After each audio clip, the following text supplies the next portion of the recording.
there guys, it's me again. This time I am reviewing the ninth Vampire Diaries book, The Hunter's Moonsong. They do like separate trilogies, and this is the second one in like the trilogy. There's one more to come and the series is actually done. First of all, we really need to explain for any of you that don't know. This series was originally written by L.J Smith. It was released, the first book was released in like 1995, so it's been going on for a very long time. And L.J Smith had obviously signed some sort of contract that she hadn't looked through all the loopholes. She decided that she wanted Damon and Elena to get together.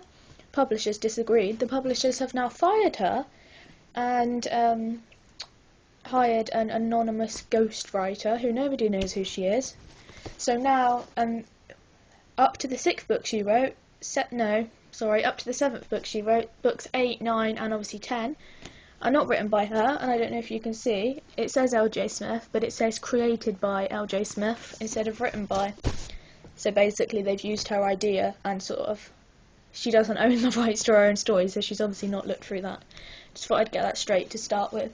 So the 8th book I thought was actually one of the best they did, and I was quite surprised because I was very dubious about this new writer, but L.J Smith's style of writing is very sort of dreamy anyway, so I thought it might be okay. I really enjoyed the 8th one. It's called Phantom, The Hunter's Phantom. That was really good. My only complaint was that she uses quotation marks instead of speech marks, and that sort of just annoyed me, but as a grammar person, but it's not major. I really enjoyed that, so I was really excited for this book, and it was a complete and utter letdown. It's only 300 and something pages long. 370 something pages long. So it's not very long. I think today I went down to see family and it's quite a long journey. I had only about 100 pages left when I left, and I'd finished it like half an hour into the journey. I devoured this in about 2 days because I really like this series and I was just sort of waiting for it to pick up. It was not good. There have been times in Vampire Diaries where it's been a little bit predictable. There have been times where you think it's predictable and then some things happen that you didn't expect to.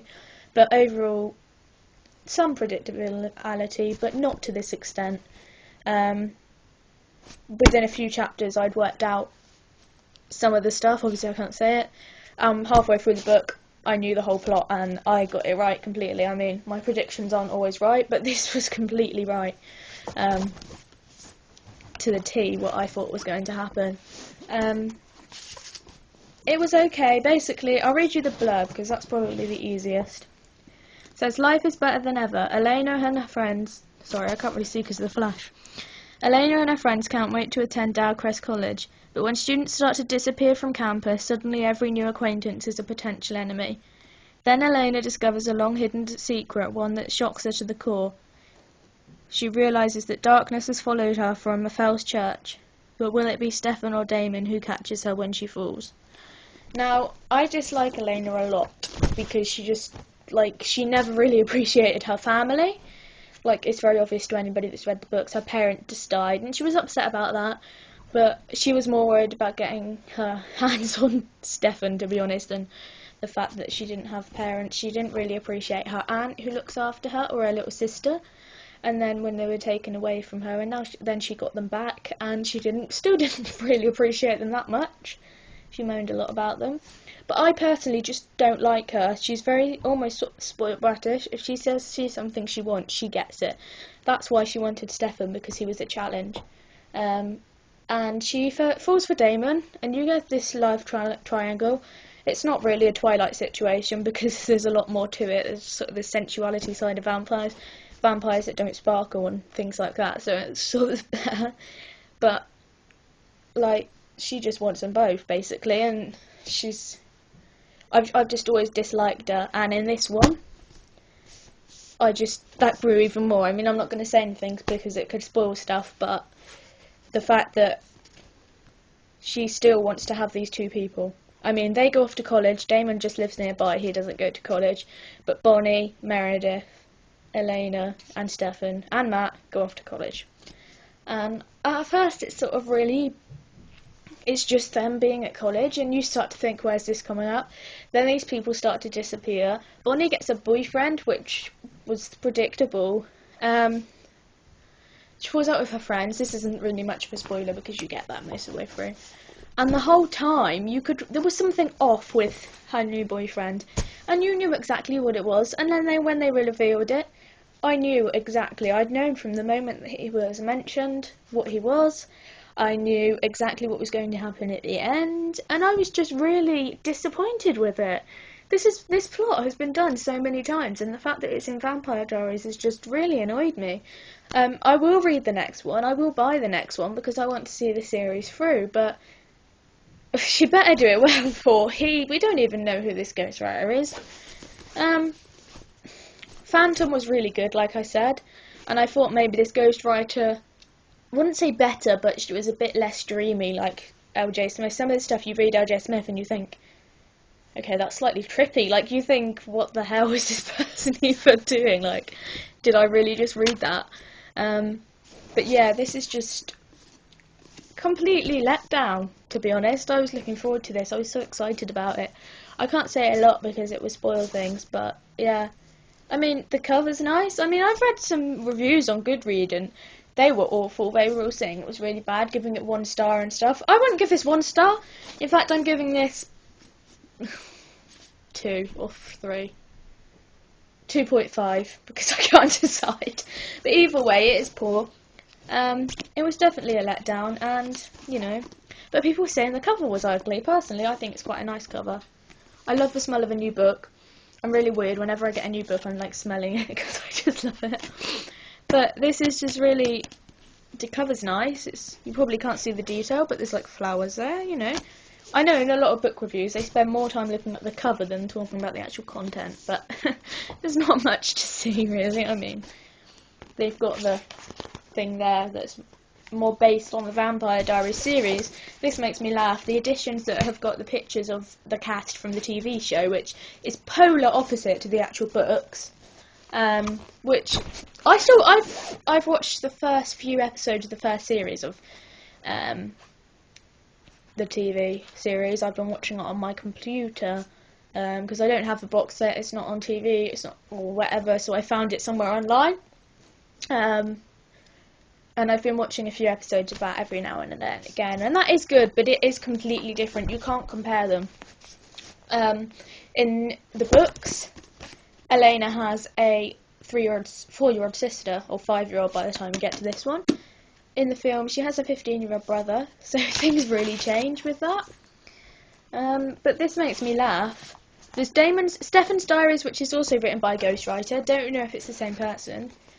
But then on the actual, you won't be able to see this on the camera, but on the book covers with like Elena from the TV series, Nina Dobrev, it actually says the book is based on the TV series.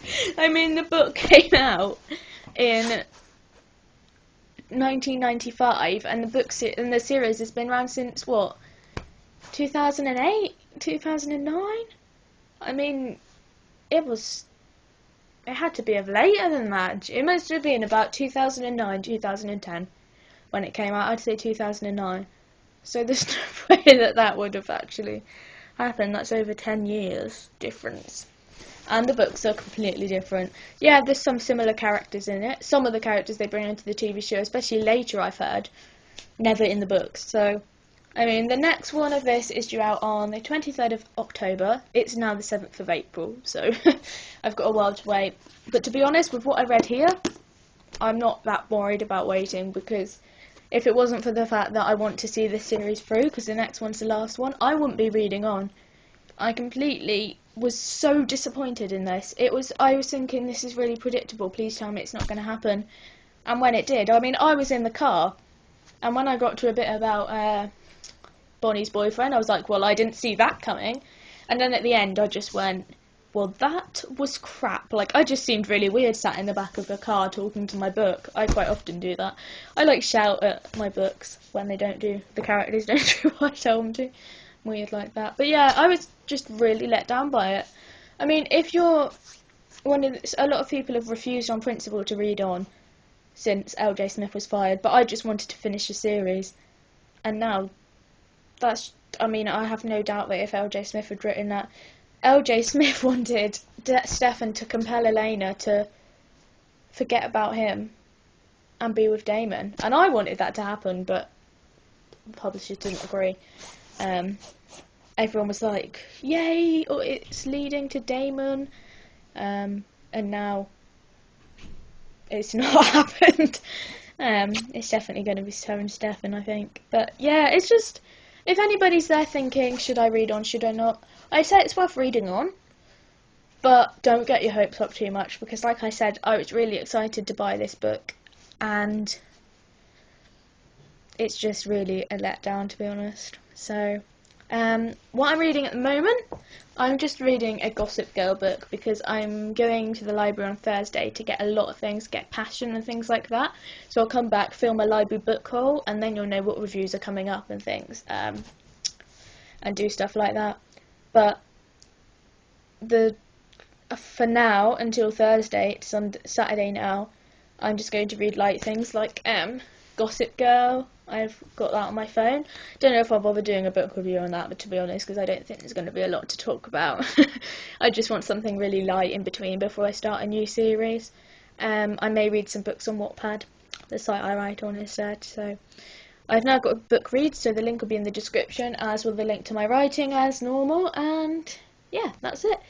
I'll be back. Like I said, I don't know what my book review will be on, but I will film a library book haul so everybody will know what's coming up, because it is Easter holidays until I've got another week for Easter holidays, and I read like a lot, so like I devoured this book in like 2 days, and yeah. So thanks for watching. Hopefully I haven't gone over the time on the YouTube. I don't know how long it is. Hopefully it hasn't been more than 15 minutes. If not, I've got to refilm. But anyway, thanks for watching. I hope you thought my review was useful. Sorry I couldn't say a lot, but I didn't want any spoilers. So, yeah, I was disappointed, and Pi gives this 2.5 stars out of 5. It's pretty miserable. So, happy Easter, and then goodbye.